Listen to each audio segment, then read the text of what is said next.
This episode of the Upper 90 Club is brought to you, as always, by Supporter Supply Company. Hi friends, this is your good pal Morgan Hughes, here to talk to you about a serious issue facing 96% of all crew supporters in Columbus. Why, not enough free shipping, of course. For a limited time now, through the eventual heat death of the universe, Upper 90 Club listeners can use the promo code Upper90Boys. That's boys with a Z on the end of it, at checkout for free delivery on absolutely any order over $10. But Morgan, what if I order $10 worth of stickers, or those goddamned buttons, or some other combination of small items that make you want to kill yourself? Will the free shipping still apply then, even as you curse our family, while you package up our little tiny annoying ass order for us? Of course it will. That's just how much we here at Supporter Supply value our friends at the Upper 90 Club. So head on over to supportersupply.co and use the promo code Upper90Boys, that's boys with a Z, at checkout for free shipping on all your orders over $10. And don't forget to tell them that your friends at the Upper 90 Club sent ya. So far, the crew has cleared every hurdle naysayers have placed in their way. Columbus would be home to one of the 10 inaugural teams. Columbus has outperformed much larger cities. The true success indicator has been from the fans. Well, it's boys night out. Hello and welcome to the club. I'm not your host, Mars. This is the Upper 90 Club, a Bermuda Triangle podcast where we talk about how alien bases are in the right off the coast of San Diego and I think Belize. Oh, surprise, surprise. We are late this week because, well, there's only three of us. We lost two. Haas is underneath houses checking snakes out, and Himmel, I don't think we're allowed to know where he's at, right? Some alien base somewhere. Dude, I'd 100% not be surprised if he was one of them. He's just smart. He must be an alien. Oh yeah.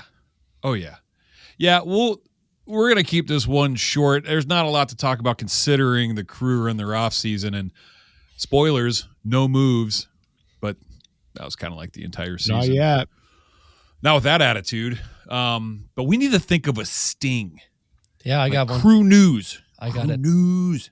Tip of the head. Oh, a tip of the head. Woo!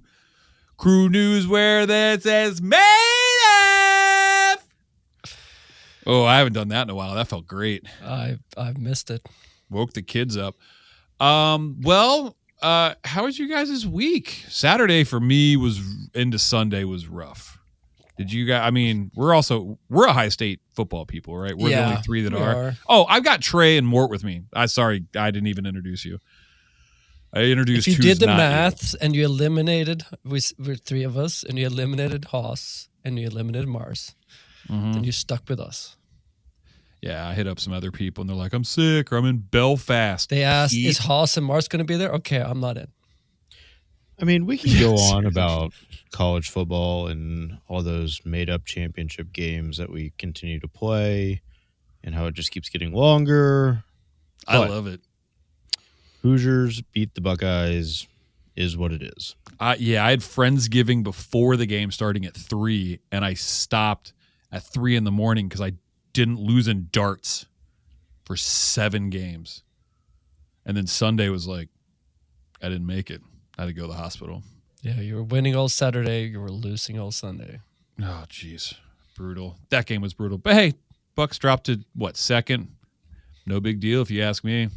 Yeah. But we're not here to talk about the Buckeyes. We are here to talk about the crew. And we don't have a sting. I got to find a sting. If you can make a sting, email us at upper90clubpod@gmail.com or hit us up on our socials. If not, I'm going to make it, and it's just going to be like, man!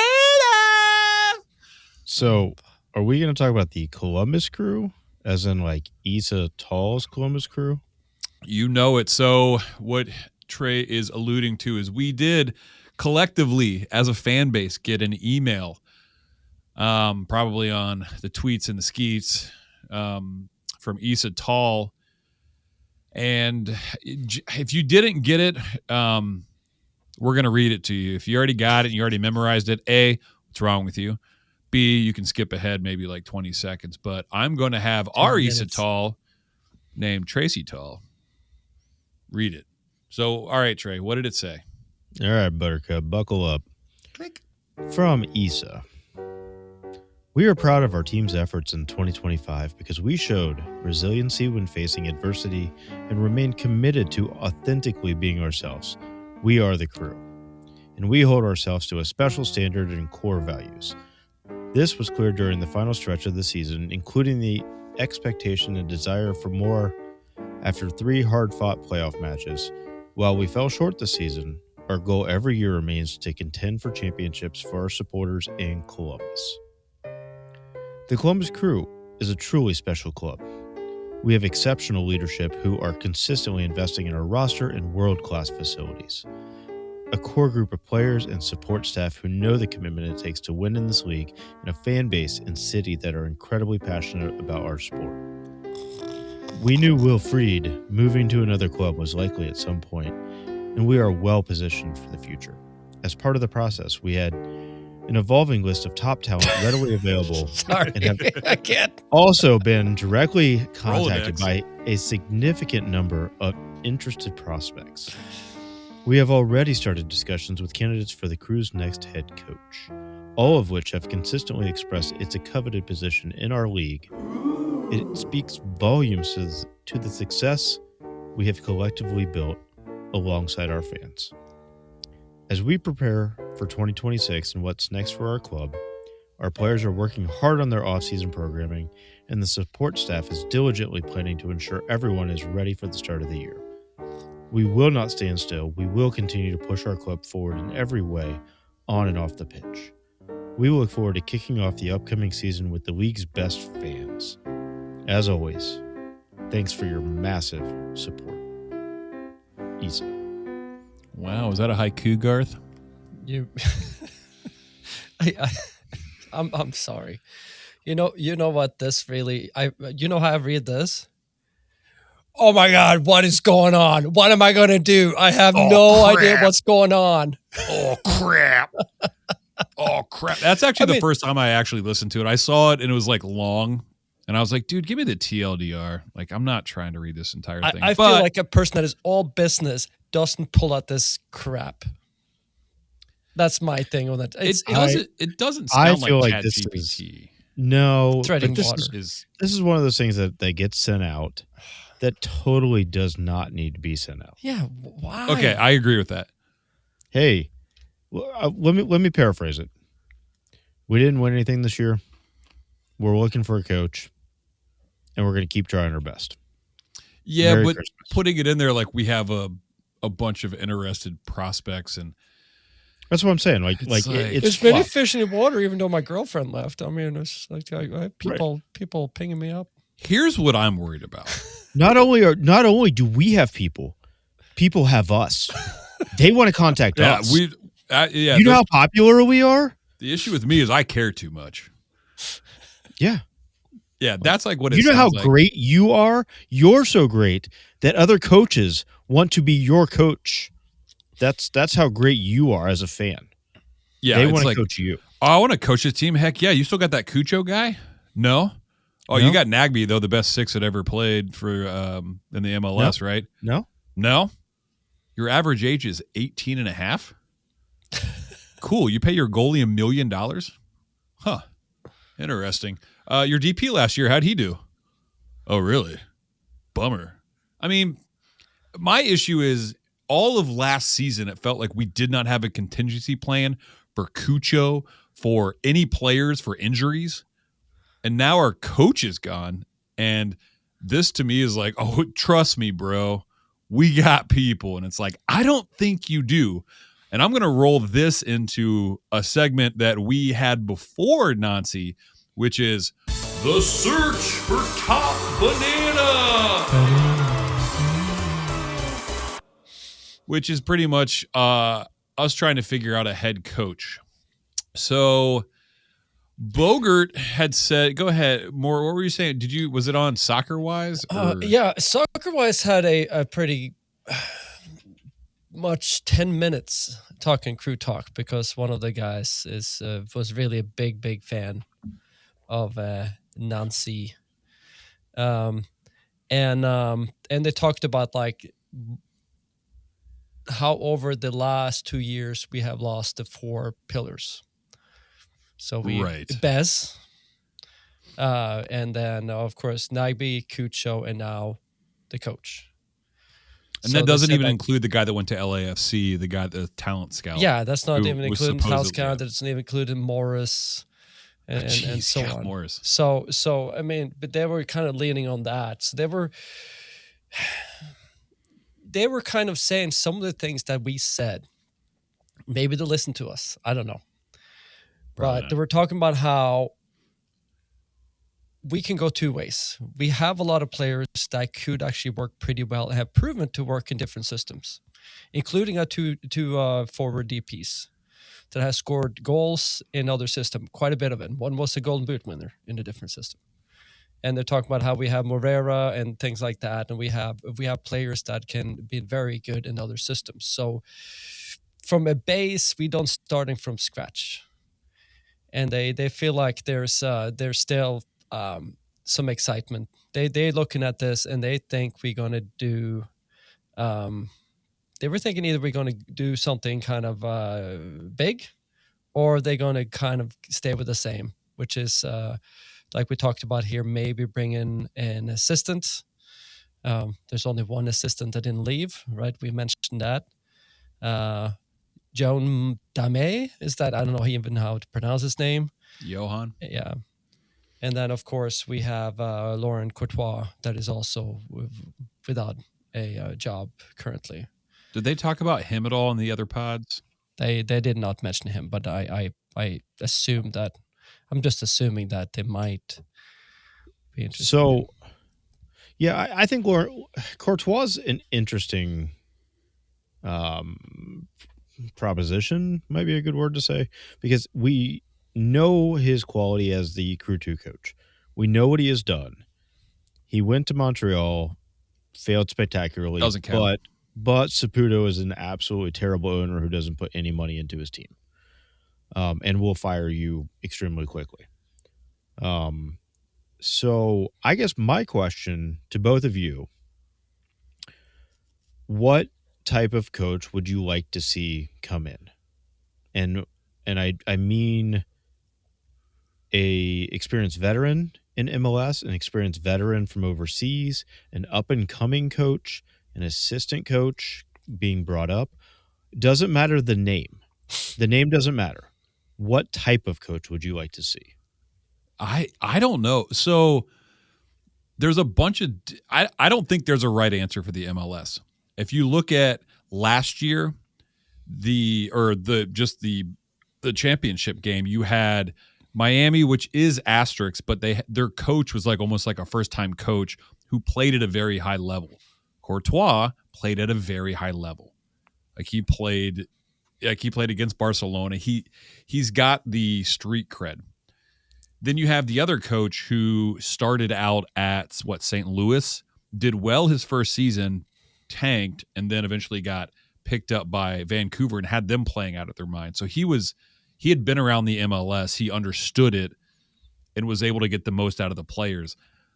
I don't think I have an answer. I think the writing is kind of on the wall with this assistant coach because everyone else left except for this dude, which makes me think that they're either going to have him as an interim for the beginning of the season, or they're going to give him maybe one season with the contract for more. But, I mean, we can speculate all that. That's why I'm asking, what kind of coach do you want? Do you want an MLS retread? Nope. Do you want personally, I want somebody who is established. I want somebody who has a system and is going to bring something more than just, an experimental thing that has been successful at a lower league. I want a proven winner of some sort. Something. Would you like Jim Curtin?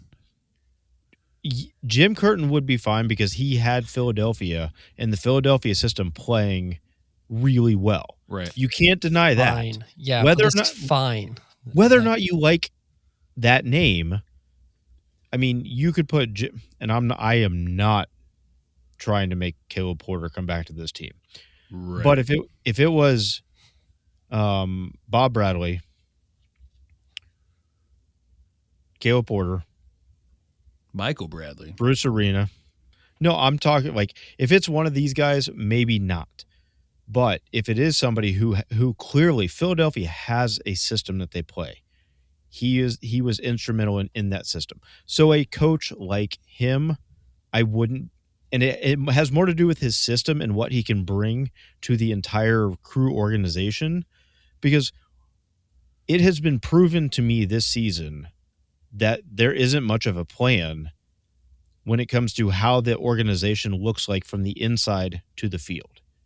Yeah, like looking at the future, like, hey, we have a contingency plan and an identity.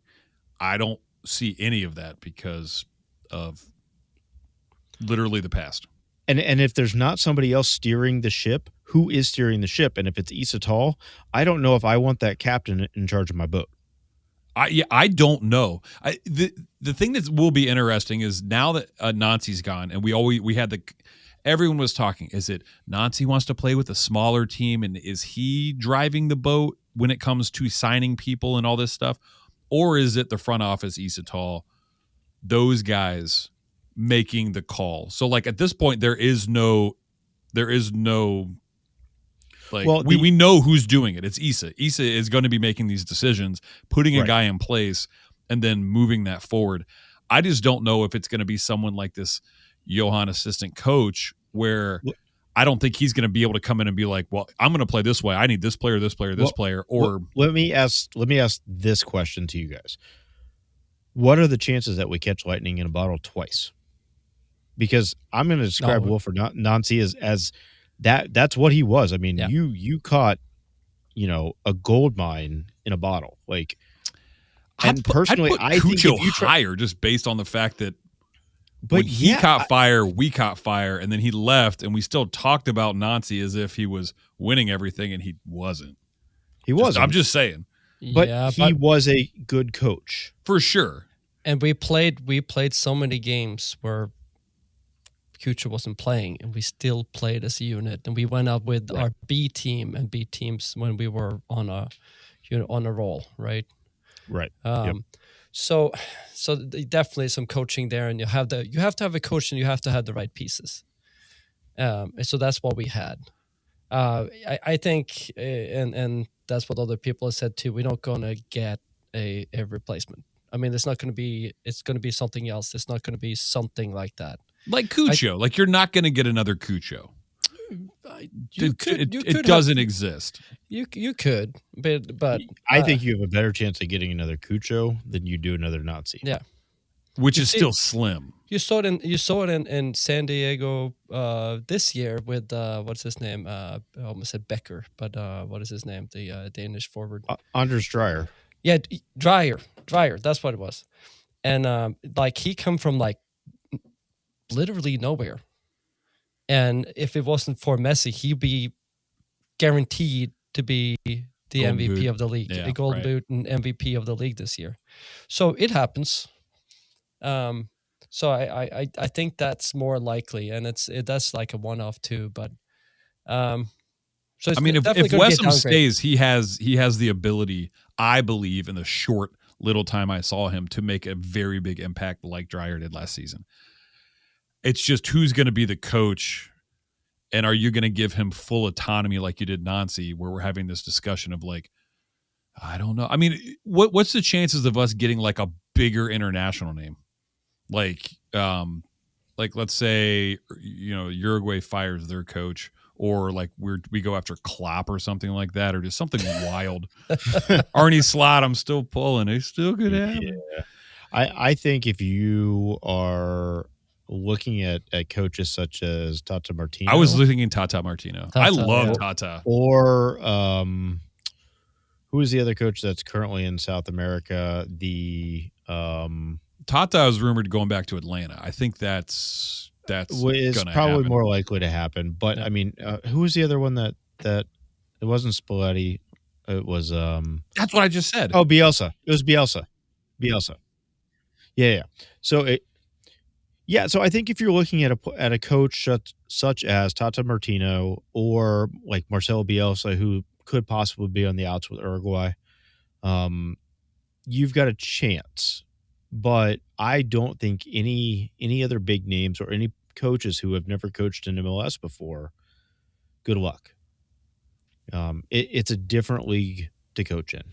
Yeah, there was actually a shout out in Norwegian, not a shout out, but a article in a Norwegian newspaper about that one of their up and coming, not the Bodø Glimt coach, but from one of the other clubs that is in Europa League, that MLS teams had been reaching out to him to take over teams over here. So I mean, there could be something like that, but at the same time, if you are If you're in Europa League, I don't know. Then and you're very successful with small. Then there's Eredivisie, there's French league, there's Belgium, and a lot of these other countries that also probably want you. Yeah, and last year Europa League was like the biggest trophy of the world. Shout out Spurs for taking that one, the biggest trophy of all time. I mean, it was the most important. Emphasis on one. They also were talking about Big Ange, which I was like, I actually think Big Ange would do well in this league.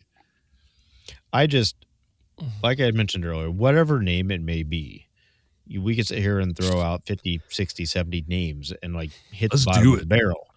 But I personally would just like to see a coach who's going to bring a system and something that is more than just Vibes. Whatever record they have. Yeah. Like whatever it may be. Like in MLS, you have to have some sort of system that your club believes in.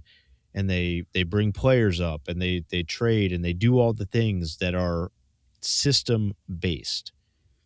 And you see other big name clubs around the world that they're firing managers left and right, and they're not getting to the root of what is successful. That does drive me nuts.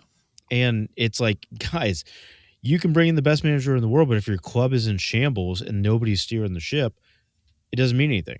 So I don't think we're in shambles. I think we have talent to work with. But I don't want to see that talent being coached by a first-year coach who's never coached in MLS. Yeah, this can go sideways fast. Yeah, and Issa in a shorter leash right now. I mean, he's definitely on the clock. No SM call out or anything like that, but he definitely is on the clock right now. The safe thing for them to do would be bringing in like a assistant. That's like passing the buck, man. It is exactly. It's the easy thing because if it doesn't work out, it's like, yeah, okay, but in the summer, we said this last week, and then we will get the big name. Right? We'll pick somebody up after the World Cup after they get fired. Yeah, I mean, if I see an assistant coming across, that's my first thought is, cool. If you win, you win. If you don't, we're going to replace you after the World Cup when some other big name's going to get fired. 100%. It's like us going, we have our eye on a guy for a striker, but in the meantime, until we get him, Aliou signed, Gazdag signed. Like we sign and do other things with like a plan to get this guy eventually, and it's like, and that's what I heard some other people talking about is like, is this going to be a move where it's, kind of temporary? Do we want to like wait to find the right guy? And it's like, man, there's so much movement with the coaches. Like if you bring in a guy who isn't a retread in the MLS and he does well, he's gone, right? Like in 3 years. It's exactly where we were just at. I don't mind that because I think that that's also fine. That's fine by me too.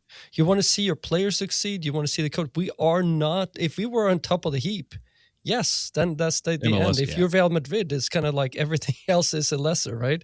For us, it's a situation. If people move on, that means we are successful. But that's a testament to Jim Curtin, man. Like the amount of people under him that have moved to a bigger, better league. I'd also say that about the Dallas team too. But literally, Pat Noonan. Pat Noonan for Cincinnati was a Philly guy. Yeah. And Noonan has been great. He's done. Yeah, he's done well, and he plays the three in the back. Type system. I think it'll be interesting. As we look at this coaching search going forward, and I'm not gonna personally. I don't look at the front office and say, well, take your time to get it right. Yeah, because I think it was reported. I heard the number at Nancy turned down 3 contract extensions. Right. Yep. The writing was on the wall, dog. you should have known this was coming. Yeah, like Well, what's our he said contingency that. plan? If you are not prepared as a front office, as the brass of the Columbus Crew, what are you doing? Yeah, Like we've known, you know that this man is not staying if he's not signing a contract extension. If you propose 3 times, they she loves me, dog. She doesn't just know it yet. if you proposed 3 times, it was 2 times too many. And Yeah, he said he loved Columbus. Why? And went out and said that and said the statement where these things doesn't happen in a vacuum, and we offered him contracts, so he kind of said that writing was on the wall in a way already, like last week or whatever it was. Yeah. So I feel like he's already said that. I don't know if that after the fact, a Monday night quarterback kind of situation, but no, but I mean that just to me quarterback. puts even more pressure on, as they say, them making the right decision, because you've had even more time to make this decision. We're not looking at a 8-9 week time frame. But he said they have lots of people in the Rolodex, and they're probably having to return all the voicemails. That's what it is. That's like that's the problem. Voicemails. So Celtic did it in 5 weeks, and they kind of decided it wasn't in the making either. I mean, like they fired him just because of results, and they brought in somebody that was close to the club as a caretaker. Right. Yep. And a big club managed to do that. I guess they have more to draw from, but we should be able to pull something off. Yeah. And we'll end it here talking about this stuff, because there's going to be a lot more to talk about, especially as we look at other stuff. It might be in the news tomorrow. We waited until today. Tuesday. Yeah. So nothing yet, but I will say that Celtic did have their first game under Wilf, and a couple things happened. One, it felt very old hat with the stats. Can you read the stats, Ray? I feel like it's going to be like one of those read up. I mean, so they lost 2-1, but they had like 200% possession, triple the shots, like that whole thing, and the entire time. And I know this made the rounds. Touches in the box. Yeah, the no square. But like they also like were making fun of his little board, which actually bothers me, because like, I mean, he uses that thing. Are you afraid because people make fun of your little board? I show my little board to everybody. That's why I can't fly on planes. It's one of those things that if he is successful, that little board and that his tactic things, he gets in the magnet board and change things, going to be like his trademark, and you'll be like, look at that. And before you know it, you're going to see other coaches out there with his boards and all that. But if he doesn't, it's going to be like, remember the guy with the it's going to be a meme. It's 100% a meme. Yeah. 1,000%. Probably already is a meme. Yeah. Analog Nancy, man. Analog Wilf. That's something. I got to figure it out. A lot more to talk about, but not that much, to be honest with you. So we'll be right back. Girls, come to story time. In the great green room, there's a telephone and a red balloon. Dad, please don't do this. Goodnight Moon is for babies. It's a board book, dude. Okay, fine. What's it gonna be? You guys pick. Okay, we love this one. Oh, A Massive Collection Volume 1 by Steve Sirk. This is the first wide-ranging collection of his work. It features long-lost stories dating as far back as '97. It has a lot of popular favorites from over the years, too. Well, what is Volume 1? Like it's quiet? No, it means it's like the first of a larger set. Oh, okay. So where's the next one? Well, it's funny that you asked that, because Volume 2 just came out. You can get it at Steve Sirk's website, circbook.com. It'll also be available on Amazon, Barnes & Noble. Links will be available at We are not listening to you. Just go order it. And we are back. Couple more crew news things before we move on to Dose Cups. The Columbus Crew year-end awards happened. We should have opened the show with this, but I mean, the reality is I don't think there's any argument on any of this stuff. The MVP went to Darlington Nagbe. Does anybody else have any other what happens? Nope. No, I have no problem with it. I mean, I think he should have gotten all of it. Yeah, Golden Boot also went to Darlington Nagbe with 0 goals this year. No, I'm just kidding. Golden Boot was Rossi. I mean, obviously. Rossi played well. Yeah, yep. Defensive Player of the Year has to be Zawadzki. There was no other people playing defense. Yeah, I mean, yeah. Humanitarian is Evan Bush. He did just post something, and I hope, like I said, we hope that contract goes through. But I think he's got something else in the works that he said be on the look for. I haven't seen anything yet, but he posted something I think Friday of last week. And the Kirk Urso Hart Award went to Steven Moreira, which is the while Nagbe was the actual captain, I think the heart soul captain of the team was Moreira. I can get behind that. Let's see. The best podcast of the year went to New to Crew. A little sad about that, but we'll do better this year, guys. And Pete's celebrating in Belfast right now, so that's always fun. The other piece of crew news, while we're talking about awards, is that, and this is kind of exciting. I don't love the name of this award, but the U.S. Men's National Team Exciting Young Male Player of the Year Award. I might have added the word. Are you talking about super sexy Max Arfson? Oh yeah, man, that man's hair. So Arfton was nominated for the Young Male Player of the Year for the U.S. Men's National Team. And I think he has a good shot to win it. I know us three specifically follow a lot of U.S. Men's National Team rhetoric out there, and the turn from who is this guy? This guy sucks from the MLS to, yeah, he's a definite start. Like he's doing his. It's like, yeah, dog, we know. Has been, pretty. Him and Luna, and I think Freeman probably. Freeman are the front runners. I think Caleb Wiley was there. No, Gabrielle Solonina. I'd have to double check, but he's probably one from our squad that I feel pretty sure is going to be on the plane out to the West Coast when the World Cup starts. Yeah, he's been playing really well. He's had a good year, not only for the crew but also for the men's national team in Pochettino. So, congrats to him. I mean, he's taken a career where he started at one position, was moved to another, and then moved to another, and he's had to learn all the way from every coach who wants to play him different, and he has taken advantage of it and played really well. So, congrats, Max. Speaking of crew players and national team, I think another award should probably been like most unlucky player of the year. It's probably Sean Savatsky, because I still believe if he had a chance to showcase himself on a national team, he would have a very good chance, especially with the defenders we have on a national team. Think about he's better than Tim Ream in the back. You cannot convince me otherwise. Yeah, the only thing Tim Ream can be in the squad because he is a glue. He's got the experience. He's kind of like the dad in the squad, right? But man, he might be the dad of somebody in the squad based on age. Actually, he probably could be. But yeah, I mean, I really hope he has one more shot, that he has an excellent spring season, and then he ends up getting a chance to get in there. That's kind of what I think. I hope for more than, I really hope that for him. Especially if they're doing back three stuff. If he stays playing as a actual back, I think he has got a chance.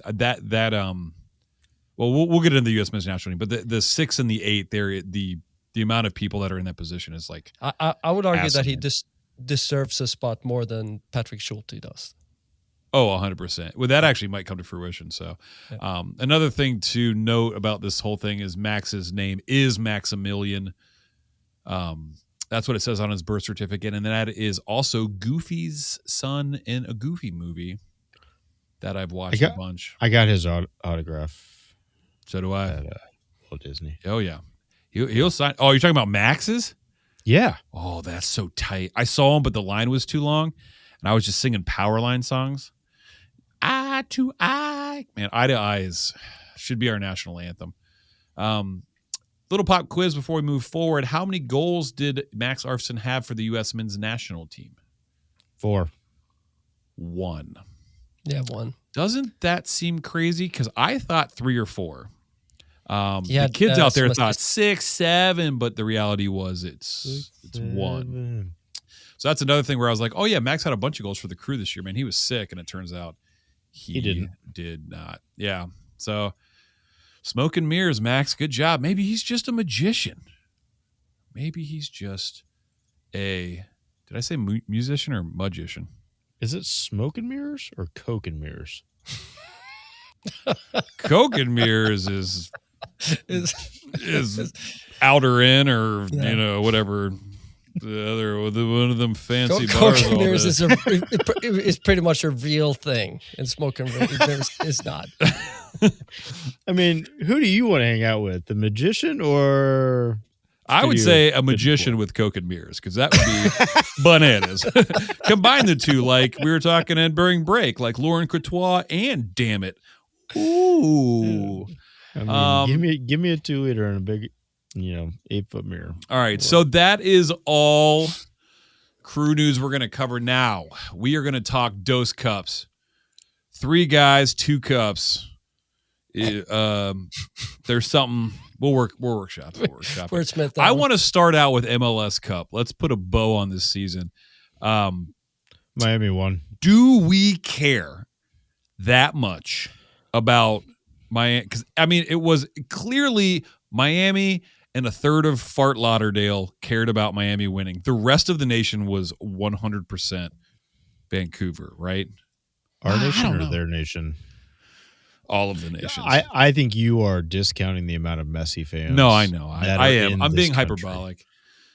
I personally, I wanted to see Vancouver win. I wanted to see Brian White. I wanted to see Sebastian Berhalter and Mueller. I would have liked to see Mueller. Yeah, Mueller. It would have been a good story for this season. Messi winning it, sure. It's the narrative that the league wanted. Yeah. It's the narrative that we kept hearing, is that Messi's going to come here and dominate and Messi's going to do things. And to be fair, he came here. He has. Yeah, I mean. But I have my dislike for Miami winning the title has less to do with Lionel Messi than it does with everybody else on that team. Yeah, and the rules bending and all that. I do not mind the rules bending. Yeah, I just don't. Yeah, I'm with you, man. I don't know if I care that much. I don't think like that that specifically didn't screw the Crew over this year. So like I don't really have a leg to stand on. You know what I mean? If we aren't a single entity to where the league owns every single team and we share revenue profits and we share all the things that Messi brings that are positive, then I agree that it sucks that the league would bend rules for one team and not another. But as the way it is, we all benefit somehow by bringing players like Lionel Messi to this league. Yeah. No, I'm all about retired. bringing in great players and the world's best Mueller player. To Vancouver Mueller. is Son. wild. That's a wild thing to happen. Yeah, At Sonny, LAFC. we bring it in, and they're not like these are players that still could go to other teams and play. Oh, right. I know. ton, United. Sure. United wanted Mueller. Now they want Apparently. Cujo. Was that Dundee United? Yeah, yeah. And that's not a shot on Mueller. That's a shot at Manchester United because that's not what they need. Yeah, that was a year ago, but still. Yeah. I mean, he can still ball. I mean, obviously Messi still can. Obviously, Paul still can. Like these guys still can play, and they didn't come here. The thing I like about Son and the Miami guys and Mueller and the guys I'm seeing now come in, they're not coming here just to chill. Like a lot of these guys came here. What I would say was it MLS 2.0 or maybe even 3.0, where we had like Lampard and who were the other ones? Like Giroud didn't even score a goal. I mean, that was more recent, but Gerrard and Lampard was both. Gerrard, yeah. I think Ibrahimovic was probably the end of that generation of players. And he came in and gave a huge crap. I mean, I don't think Ibra did, but Ibra did what he does, and he scores spectacular goals. I watched that first game. I'll never forget. And plays another year or two in Milan. Yeah, for Milan, and still plays well. Like I like the guys coming here, caring and playing well. Like I'm all about this. Like raise the level of the league. And you saw they are competitors. I can't go against that. Right. And they were clearly very happy about winning. I mean, you should be. It seemed to be a very big deal for them. So Right. I Sure. give them that. So Well, at least they had to validate themselves. If they come here and don't win, then they look like fools. So, Yeah, that's But also. no- I mean, yeah, you would look more silly, for sure.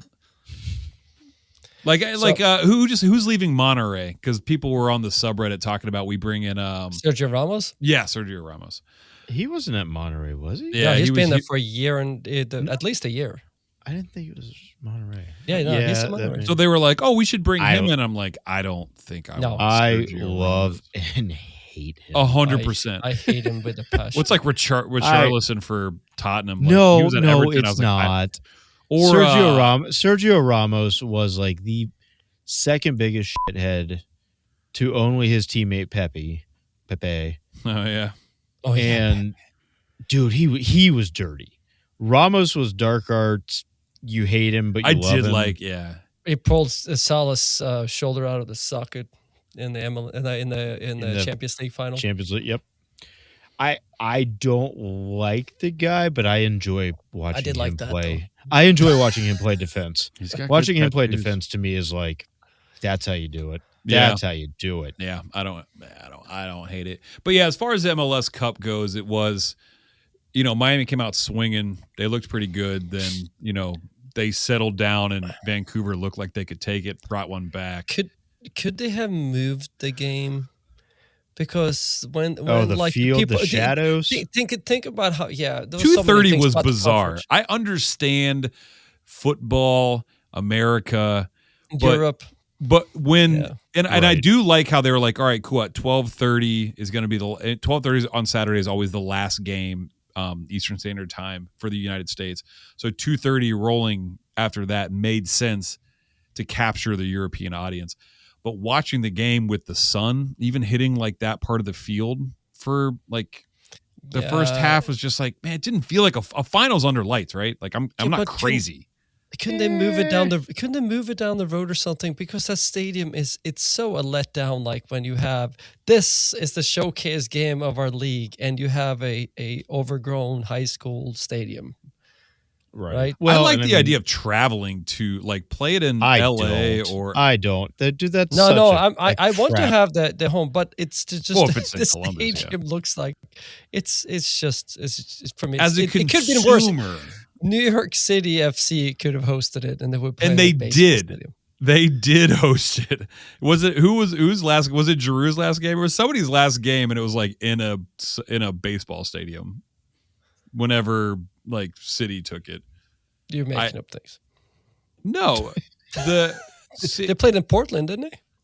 I think we discussed this already. final in New York Yankees Stadium when New York was in it. No, that's where they hung up that really tiny sign. It's the Norway coach like freaked out. Yeah, Dela. That was in Portland away. Yeah. We talked about this because we talked about games. It was on in turf. Portland's baseball stadium. I Yeah. distinctly And that is remember. also that is converted actually baseball correct. stadium, That yes. was a converted baseball stadium. So Yeah, that's- I wasn't that's- I wrong. give You you half guys a are point. That is like the biggest Is it? mind fucks, because it's like that stadium is awesome. Look at their supporter section. And if the camera If would you just zoom pan out, to the yes. right, it's like, what? Where's the rest of the fans? Like, why you don't even have fans in 2/3 of the stadium? Oh no! Yes, I think it's like a horseshoe. It's like missing something. It's like a It's like a horse J. yeah, as they say. Yeah. and they built this humongous horse Jay. main stand though that looks phenomenal. I think. Yeah, I don't disagree with that. Speaking of smoke and mirrors, that's exactly what it is. No, that's smoking coke. No, coke. Oh no, that's coke. No, that's crack. That's crack. We all have Master P Ghetto D.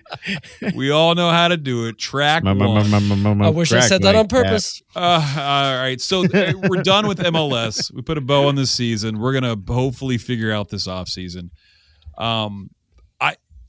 I've been pressing for this because I'm a little turd about it, but we are quickly going to talk before we get out of here about the World Cup draw. During the World Cup, we are going to become a United U.S. men's national team podcast. In Norway. I love talking about this stuff. In I Norway. don't Norway. have a... Well, Only Say because it. actually, Say it. yeah. Only because they're going to go farther. Yeah, heck yeah, Just they saying. are, man. We need to I get don't the know. Norwegian coach. Who is the Norwegian coach? Is he Ståle Norwegian? Solbakken. I'm Would sorry. you call me? You stroked out. What'd you say? Ståle Solbakken. You're cussing at me. Yeah, Ståle Solbakken. If that's Stolen Soulless- soul bucket? Stolas Olbucken? Ståle, it's actually Steel Sunhill is pretty much his name. That's so tight. What does he do? We should poach that dude as soon as the... And you know what's funny about him? He played in the last World Cup that Norway made it to in 1998. Oh, that is a bookend. I would Yeah. love to see. I mean, I'm all for it. And he's got my haircut too. Nice. I feel like that's beautiful is that baby a boy. Norwegian thing? Is there a lot of balds in the... It's a lot of brains. We just grow through the hair. That would be terrifying if that were real. So, What? Just a bunch of balds? no, brains going through the hair. So they did you guys watch the World Cup draw? No, Yes. I actually ended up listening to some of it, and I wanted to throw my phone out of the car. Man, I will tell I you. wasted 2 hours of my life. Like, I could have just waited to the end and watched it on, or opened up X or Blue Sky and seen it. I mean, from Donald Trump to lip syncing to Wayne Gretzky not being able to pronounce names of countries. So we need to- an APB. I don't know if that's called, or like a life alert for Wayne Gretzky. That guy was both drunk and having a stroke. Did you hear him try He to was like- pronounce like Curacao? He was like Caracachilles. No, and It's he like, got dude. all the playoff teams. It's like I got all the. He's like I got all the countries.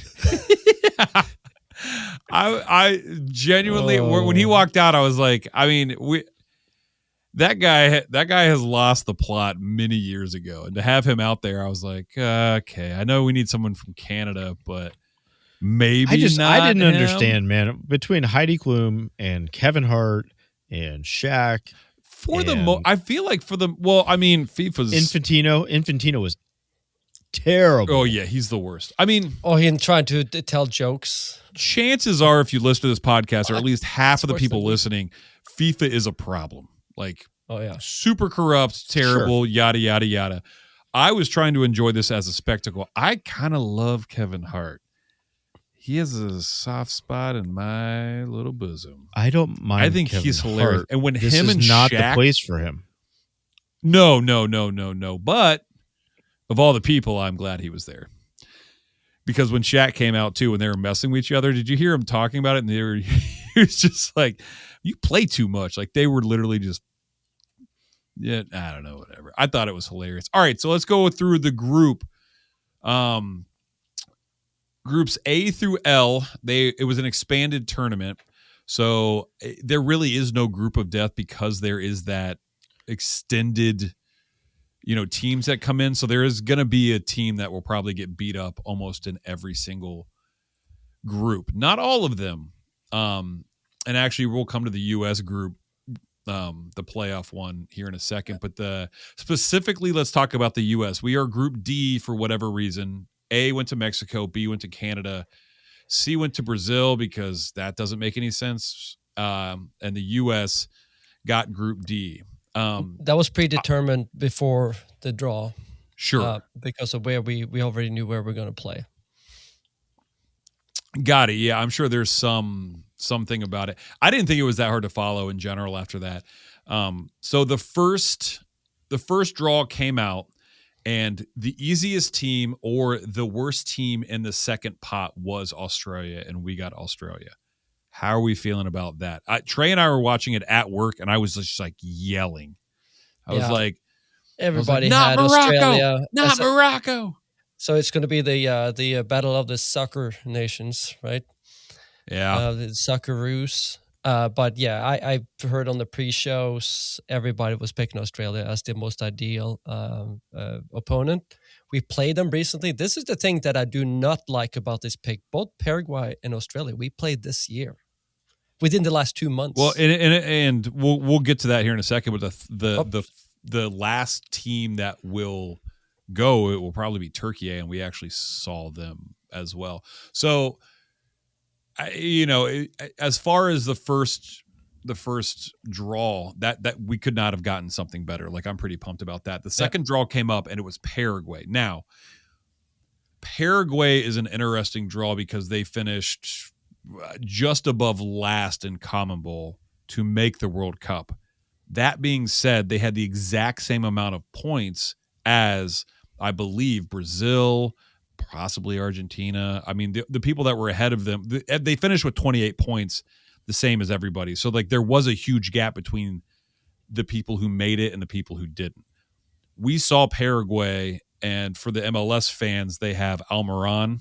That was their player that we saw. They don't score a lot of goals, but their big thing was they don't give up a lot of goals. So they had a bunch of ties, that type of thing. So we beat them 2-1, and that's the one where Max chipped the ball up to Morena, and he scored. That was kind of the breakout game for Max that kind of solidified Max's spot, at least in my opinion. So that's Group D, and then the last is there is still a playoff to happen for the United States. The problem with that, so this is Pot D. This should be like the easiest team. These teams are like Cape Verde. Shout out to Moreira for making it. New Zealand, Haiti. These teams that are like have less people in the nation than Columbus, Ohio. You know what I mean? And one of the teams that we could play, there's like Kosovo, Serbia, but the one that we're kind of keying on is Turkey, who we did play already, and that team is stacked with players. That is a good team. That they are better than the B pot, which is Australia. So the best case scenario there would be Slovakia. I think we said is in there too. Romania and Slovakia is probably our best options out of those four, and then we have Kosovo and obviously Turkey. With you're also going to have a situation if you have a team like Turkey. You're going to have not necessarily always almost a home crowd. Right. So they're going to have a huge following as well. So that's the other thing, that they travel well, and they get great here. Yes. It'll be interesting. I mean, I'm less concerned. I think this is probably a best case scenario with Paraguay, with Australia, and whatever European country we are going to get stuck with. Let me put it like this though: we will in this group. USA will be favorites to win this group. Yeah. Based on FIFA rankings, yes. Based on other things. My bigger touch point on this is, why are all the games for the United States being played on the West Coast? So the first game is in LA, the second game is in Seattle, and the third game is back in LA. Right. That was predetermined. That you can call it predetermined, but still, like, you selected cities all over the United States, and you're sticking two of the games in one city. Well, they did that with almost all groups. They put them in regions. Yeah. So it's like the same teams playing in the Midwest, in Kansas City. We can get to Norway. Norway playing in New York City. They're playing in Boston twice. So it's kind of that same thing. So there's less travel. And the interesting thing is that USA is actually one of the teams that travel the most because of that trip from LA to Seattle. Right. So they're like in the top 5 or something like that in terms of the most travel in the group stage of the World Cup, actually, as it is. And so it's just to limit that. Right. Yeah, I think the big thing too was finding capacity stadiums that have natural grass. No, I mean that was determined 3 or 4 years ago. Like, I'm not concerned about that. I'm glad we didn't have to build an entire city just to have and like Yeah, I people mean, it's dying not to the guitar. Do we know? I don't know this. Do we know where they're playing at in Mexico? A lot of the Mexican stadiums, while they do hold a lot of people, are at elevation, and that it's will affect. For sure, they're playing Monterrey and Azteca, I think. I mean, sure. they can't. I understand they can't not play at Azteca based on history, the world. But No, it's man, that sucks. Mexico City, Guadalajara, and Monterrey. Got so it. you've got Azteca, you got Estadio, was it Akron, which is We'll go with Guadalajara's, Akron. and Estadio BBVA, which is Monterrey's. Got it.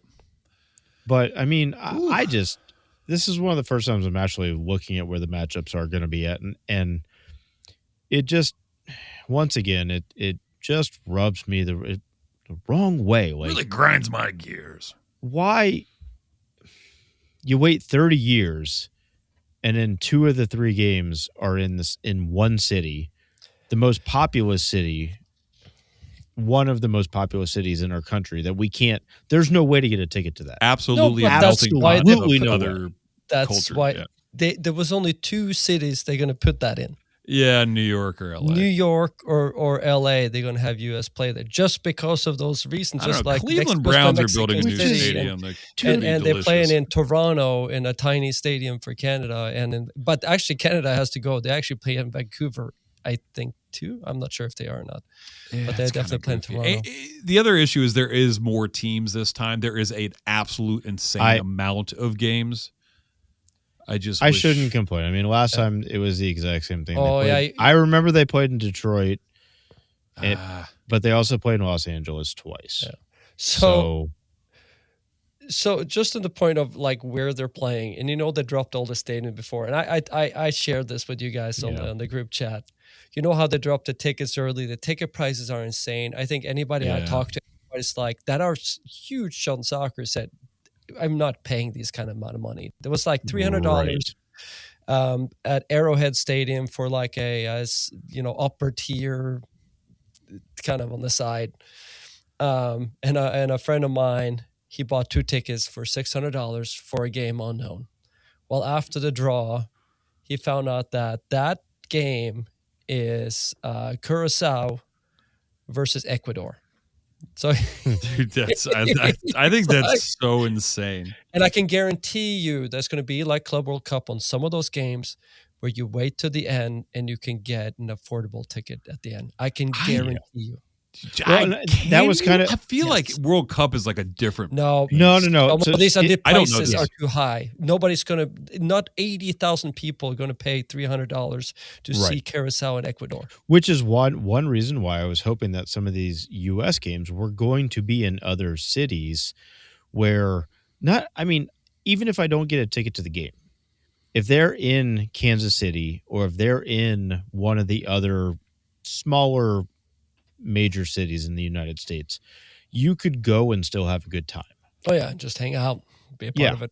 Yeah. So I don't want to go to Los Angeles to hang out and do a watch party in a city of 9 million people. No, I don't know. It's fine. It'll be fine. We're pretty lucked out on the draw. So all we have to do is take care of business against Paraguay and Australia and then figure out what happens against the other team. Yeah. I can't say the same. I can't say the same for Norway. Yeah, Norway. Well, I mean, Norway, and for those that don't know, are a phenomenal team, and they are a pot 3 team. Yeah.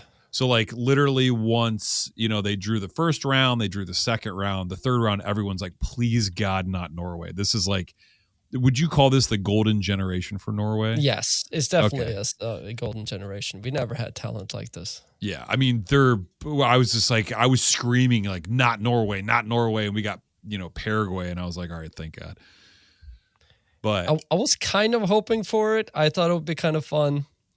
But at the same time, I'm happy that they're not in the group with the US. But instead, of course, we got France. So that's going to be the Holland and Senegal, who is notoriously very, very, yeah. very There's good. a good chance that France will implode, though. Yeah, there's always that chance. They're either going to win the World Cup Yeah, or they're they're gonna going to win. implode. With that depth chart, I do not know if that's the.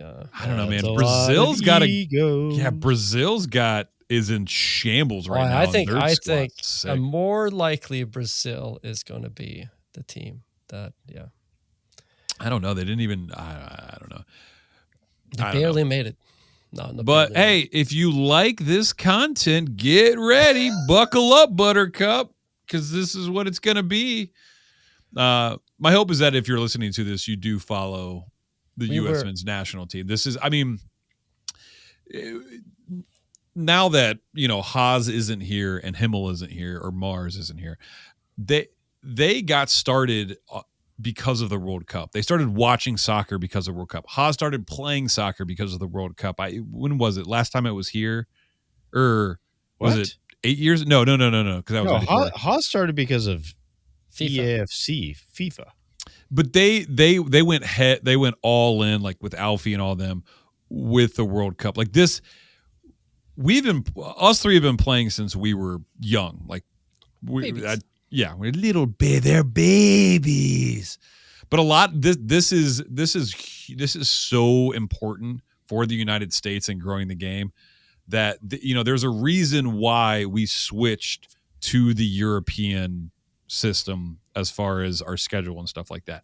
We are aligning ourselves to compete and be a part of the global conversation in soccer. I mean, Trump even said we got to call it football. Football has got to change its name to like potato hands or whatever we do. Did you guys see that? People freaking out about like, now Trump wants to call football something else. And I was like, that's not what he said. But that would be kind of cool. He was sundowning in his. He has no idea. He took a nap. He was feeling spry. Had a Red Bull. So I mean, yeah, like I said, the MLS is definitely changing a lot of stuff to prepare for, post World Cup. I would argue that the MLS started on the back of the '94 World Cup, starting in '96. Like. Yeah, they started making this stuff and making the rules and doing this. What are stuff. you arguing? There's no argument there.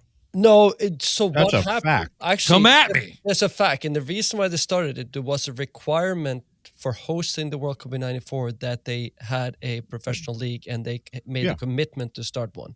You have to have a domestic league to host a World Cup. So you tell me, listeners, right now, to my face, did you know that? Did you know that? Do. Look at me in the eyes. And if you will listen to Yanks, are we going to keep the name from We're not keeping that name. No, 100%. I like Yanks. Yeah, I like yanking. Well, yeah. We'll call it yanking. If we call it yanking, what do we do at the Yank podcast? We're yanking. Oh man, I still have a Supporter Supply shirt or a jersey that says Yanks because we were going to start a U.S. men's national team podcast along with Upper 90 Club. We weren't going to. We did. We did 2 episodes. Yeah, because I interviewed. US got knocked out. Yeah, I don't know. It was just me talking like stats the entire time, and everyone's like, "This sucks," and I was like, "Yeah, it does suck." Did we have a sting for that even? Probably. Nah, not like whatever. But again, if you have a sting for crew news and or you create a sting for the U.S. men's national team, we will use it just as long as there's no cuss words. We don't say any bad stuff. It has to be good. And it must be under 15 seconds. Yeah. Yeah. And if not, I'll do it. No reference to Coke and Mirrors. Yeah. Yeah. And also a top banana. We're still looking for a top banana one. Yep.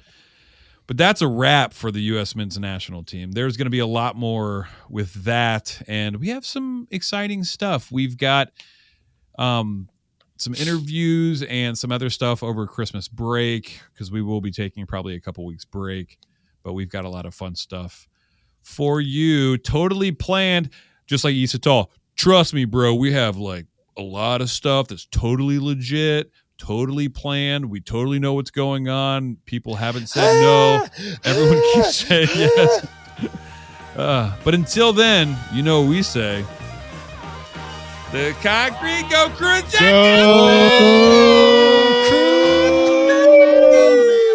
What time is it?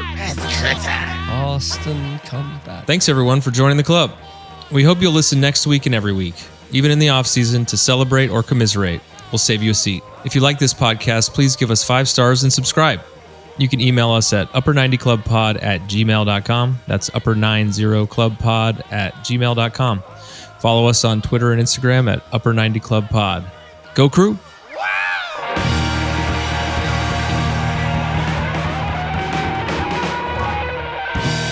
You guys want to run that back? The whole thing? Yeah, let's start over. I didn't hit record. Crap.